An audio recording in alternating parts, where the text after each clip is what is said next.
Hi, welcome to my YouTube channel TechGene. पिछली video में हम लोगों ने प्रेसिडेंस इन सीएसएस पढ़ी थी। प्रेसिडेंस इन सीएसएस में क्या होता है कि हमारे पास जो सीएसएस की तीन टाइप्स हैं, इनलाइन सीएसएस, इंटरनल सीएसएस और एक्सटर्नल सीएसएस।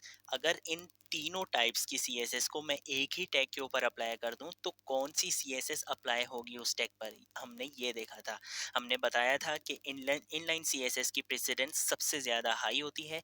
सेकंड नंबर पर हमारी जो इंटरनल सीएसएस होती है उसकी सीएसएस हाई होती है और आखिर में हमारी एक्सटर्नल सीएसएस होती है। अच्छा, एक चीज़ मैंने और आप लोगों को बताई थी कि एक्सटर्नल सीएसएस की प्रेसिडेंस सबसे ज़्यादा लो तो होती है, लेकिन एक्सटर्नल सीएसएस सबसे ज़्यादा बेस्ट प्रैक्टिस है। क्यों? क्योंकि आप लोगों का जो सीएसएस का कोड होता है वो बिल्कुल डिफरेंट फाइल में होता है।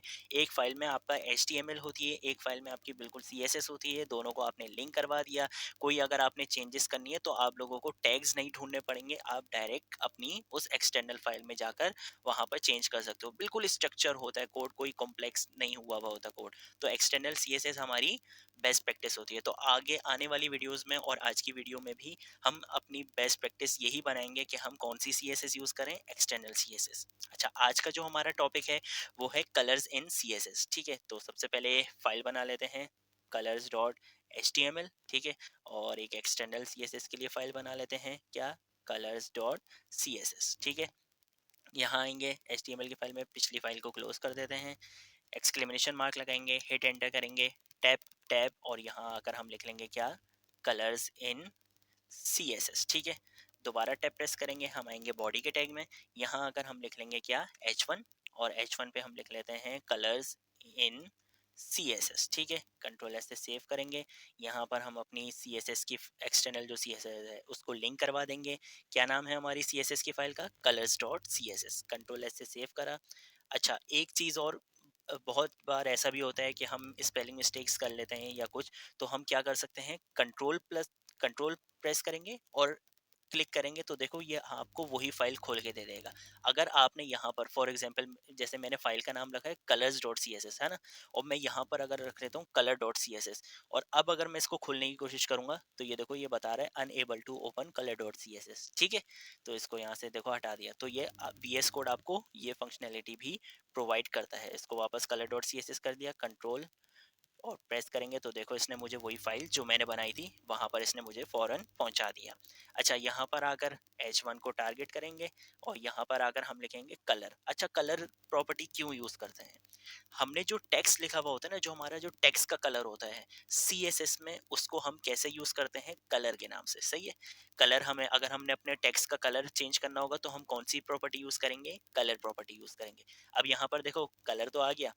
ठीक है, अब यहाँ पर बहुत सारे कलर्स आ रहे हैं, बहुत सारे। ठीक है, मैं चलो कोई भी अप्लाई कर देता हूँ, ये वाला जो आ रहा है ग्रीन येलो कलर, ये अप्लाई कर देता हूँ, कंट्रोल एस से सेव करूंगा। ठीक है, लिंक भी करवा दिया। ठीक है, लाइव सर्वर को ओपन करते हैं तो देखो इसका कलर इसने चेंज कर दिया है। अब देखो CSS में आप कलर्स अप्लाई करने के और भी तरीके होते हैं। ठीक है, एक तो ये तरीका है कि आप कलर का नाम लिख लो। ठीक है, एक होता है हेक्साडेसिमल। ठीक है, जिसमें आप जो है वो कलर के कोड लिखते हो। फिर देखो दूसरी चीज़ ये है कि अब एक प्रॉपर्टी है उसकी कितनी सारी वैल्यूज़ हैं। अब जैसे यहाँ पर ही देख लो, ये कलर है, कितने सारे कलर्स हैं, उनके नाम याद रखना, वो सारी चीज़ें कितना मुश्किल हो जाता है। तो एक वेबसाइट है जो हमें VS कोड के थ्रू ही हम वहाँ पर डायरेक्टली जा सकते हैं। उस वेबसाइट का नाम है MDN CSS रेफरेंस। क्या नाम है उस वेबसाइट का, MDN रेफरेंस। ये देख रहे हो इस पे कलर जो लिखा हुआ ना, प्रॉपर्टी, इस पे होवर करोगे तो देखो ये आ गया। इस पे जरा क्लिक करो, ये पूछ रहा है आपसे ओपन कर दें वेबसाइट, ओपन करो, और यहाँ पर आकर आप देखो एक पूरा CSS का ट्यूटोरियल एक तरीके से आपको यहाँ मिल जाएगा, जहाँ पर सारी प्रॉपर्टीज सारी वैल्यूज के साथ आपको अप्लाई हुई भी दिख जाएगी। देख रहे हो ये कलर में मैं आ गया। अब देखो इसने कलर का बताया हुआ है कि कलर आप कितने तरीके से यूज कर सकते हो। एक तो कलर यूज करने का ये तरीका है जो मैंने आप लोगों को बताया कि कलर लिखो और आप डायरेक्ट कलर का क्या लिख दो, नाम लिख दो। एक तरीका ये है जो कि कहलाता है हेक्साडेसिमल। ठीक है, देखो कलर यहाँ पे सेम ही है, देखो ये वाले इससे भी आ रहा है, देखो ये वाला कलर देखो, इसमें क्या करा हुआ है इन्होंने, कलर का कोड यूज करा हुआ है। ये जो कोड होता है ये कहलाता है हेक्साडेसिमल कोड। क्या कहलाता है, हेक्साडेसिमल कोड।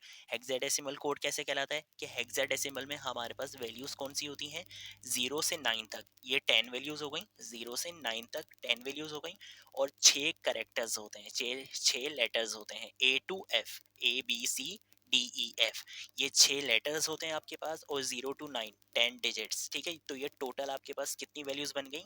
16 वैल्यूज आपकी होती हैं किस में? हेक्साडेसिमल में। तो कलर को आप या तो ऐसे यूज कर सकते हो कि आप कलर का नाम लिख दो, या आप कलर का कोड लिख सकते हो, या आप कलर की RGB वैल्यूज, RGB वैल्यूज का मतलब ये जो पहली वैल्यू है ये है रेड, ये जो दूसरी वैल्यू है ये है ग्रीन, और ये जो तीसरी वैल्यू है ये है ब्लू। RGB का मतलब होता है रेड ग्रीन ब्लू, ठीक है।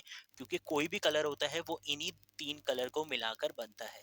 तो आप इसमें क्या कर सकते हो? रेड की वैल्यू लिख सकते हो, ग्रीन की वैल्यू लिख सकते हो, ब्लू की वैल्यू लिख सकते हो, ठीक है। अब इनको यूज करने का, अब देखो आगे HSL भी है, HSLA भी है, ठीक है। ये कहलाता है ह्यू सैचुरेटेड, ह्यू सैचुरेशन लाइटनेस, ठीक है। HSL क्या होता है? ह्यू सैचुरेशन। अब फिर इनमें आपको अभी पढ़ने की जरूरत नहीं है, ये हम जैसे जैसे आगे CSS के एडवांस टॉपिक्स पढ़ते जाएंगे, जब हम प्रोजेक्ट्स वगैरह बनाएंगे, तब हम आगे हल्के हल्के इस पर आएंगे। एज अ बिगिनर आप लोगों के लिए सिर्फ ये दो ही बहुत हैं कि आप या तो CSS में डायरेक्ट क्या कर लो, कलर का नाम लिख लो, या फिर आप क्या कर लो, ये इसका हेक्साडेसिमल कोड यूज कर लो। अब हेक्साडेसिमल कोड यूज करने का एक और तरीका भी है, वो कैसे कि आप इस, ये यहाँ पर आ गए आप, ठीक है। अब देखो ये RGB की वैल्यू दे रहे हैं, ठीक है।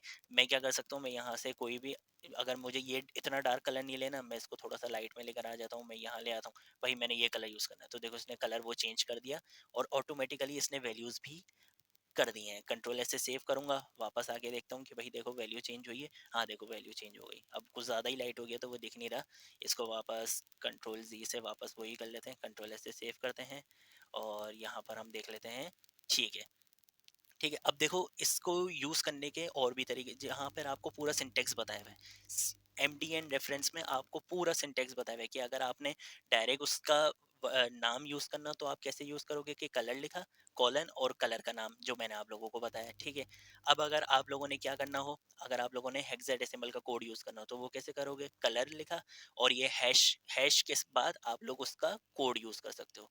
अब कोड कहाँ से मिलेगा, अभी वो भी मैं बताता हूँ कोड कैसे मिल सकता है। फिर उसके बाद ये RGB वैल्यूज हैं, जिसमें आप ये रेड ग्रीन ब्लू आ जाएगा, और ये आपके पास ट्रांसपेरेंसी के लिए आ जाता है, ये भी चलो बाद में देखेंगे, ठीक है। अभी जो मेन फोकस है हमारा वो किस पर है? हेक्साडेसिमल वैल्यूज पर, और जो आपके ये नेम कलर्स होते हैं। अब हेक्साडेसिमल की वैल्यूज हमें कहाँ से मिल सकती हैं? हम आते हैं जरा यहाँ पर, और यहाँ आकर हम लिख लेते हैं गूगल कलर पिकर, ठीक है। ये एक वेबसाइट है, ये देख रहे हो, ये गूगल गूगल कलर पिकर है। अब यहाँ पर आप क्या कर सकते हो, अगर फॉर एग्जांपल मैंने ये वाला ब्लू लेना है, ये वाला ब्लू लेना है, देखो तो देखो इसकी हेक्साडेसिमल वैल्यू भी आ गई, इसकी RGB वैल्यू भी आ गई, ठीक है। और इस तरीके से भी आप CSS यूज कर सकते हो, बट अभी आपने फोकस किस पे करना है, या तो RGB पे, या हेक्साडेसिमल कोड पे, या डायरेक्टली आप उस कलर का नाम लिख सकते हो। तो अगर मैंने हेक्साडेसिमल कोड यूज करना हो तो कंट्रोल C कर लेता हूँ जरा, मैंने एस दबा दिया था, सॉरी।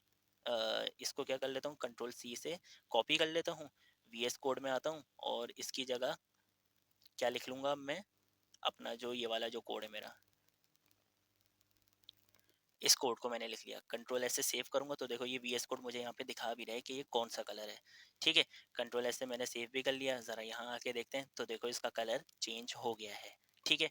तो अब हम लोगों ने फोकस किस पे रखना है, या तो हमने हेक्साडेसिमल पे फोकस रखना है, या हमने अपने डायरेक्ट कलर का नेम देना है, या फिर हमने RGB वैल्यूज यूज करनी है। RGB वैल्यूज कैसे यूज कर सकते हैं, हम इस पे यूं करेंगे क्लिक, तो देखो अब ये सारे कोड मुझे दिखा रहा है, ठीक है। और RGB वैल्यूज अगर यूज करनी होगी तो हम कैसे करेंगे, कलर यहाँ पे दिया, और एक सेकेंड, यहाँ पर हम कोई भी कलर का नाम दे देंगे। फॉर एग्जाम्पल मैं यहाँ पर दे देता हूँ ऑरेंज दे दिया, ठीक है। ऑरेंज कलर दे दिया। अब मैं जब इस पे होवर करूंगा तो देखो ये RGB वैल्यूज आ रही हैं। अब मैं यहाँ से इसको ये कर सकता हूँ, मुझे अगर ये कलर यूज करना है, मैंने ये करा, कंट्रोल S से सेव करूंगा तो ये कलर आ जाएगा, ठीक है। अब देखो प्रॉपर्टीज हमारे पास बहुत सारी हैं, फिर उस प्रॉपर्टीज के तरीके बहुत सारे होते हैं, उनकी वैल्यूज बहुत सारी होती हैं, तो ये सारी चीजें याद नहीं रखी जा सकती, ठीक है। और फिर दूसरी चीज ये है कि अगर मैं सारी ही तरीके आप लोगों को एक एक चीज कराने बैठूंगा तो हमारी वीडियोस कभी ख़त्म ही नहीं होंगी। तो मेरा काम क्या है कि मैं आप लोगों को सारी चीज़ों का गाइड कर दूं, हर चीज़ की बेसिक बता दूं, हर चीज़ का कॉन्सेप्ट दे दूं। उसके बाद प्रैक्टिस आप लोगों ने कहाँ से करनी है वो मैं आप लोगों को बता चुका हूँ कि आप लोग MDN रेफरेंस पे जाओगे, यहाँ आप लोगों को हर तरीका मिल जाएगा। सिर्फ यही नहीं, अगर आप लोग और जैसे अभी हम आगे जाके बैकग्राउंड कलर के बारे में पढ़ेंगे तो उसका भी आपको सिंटेक्स मिलेगा, उसकी भी एक एक वैल्यू आप लोगों को यहाँ पर मिलेगी कि हम किस किस तरीके से यूज़ कर सकते हैं, ठीक है। तो आज की वीडियो के लिए इतना ही। अच्छा, एक चीज़ और कि मैंने अपना सोर्स कोड जितनी भी पिछली वीडियोस का था और आने वाली वीडियोस का जैसे जैसे आता जाएगा, पिछली वीडियोस का सारा सोर्स कोड मैंने अपने गिटहब अकाउंट पर अपलोड कर दिया है। हैंड रिटन नोट्स भी अपलोड कर दिए हैं। उन हैंड रिटन नोट्स से लाजमी आप लोग जो है वो फ़ायदा उठाएगा। वो बहुत ज़बरदस्त नोट्स हैं। वो हैंड रिटन नोट्स बहुत ज़बरदस्त हैं। एज अ बिगनर के लिए वो बहुत ज़बरदस्त नोट्स हैं। तो हैंड रिटन नोट्स आप लोगों ने लाजमी पढ़ने हैं। फिर उसके बाद जो मैं अपना सोर्स कोड अपलोड कर रहा हूँ, आप लोग अगर चाहो तो उसको देख सकते हो, वरना बेस्ट प्रैक्टिस क्या रहेगी कि आप लोग वीडियो देखते देखते ही खुद से जो है वो कोड करो, तो उससे आप लोग और ज़्यादा सीख सकते हो। बाकी लिंक मैं जो है वो आप लोगों को कमेंट सेक्शन में प्रोवाइड कर दूंगा।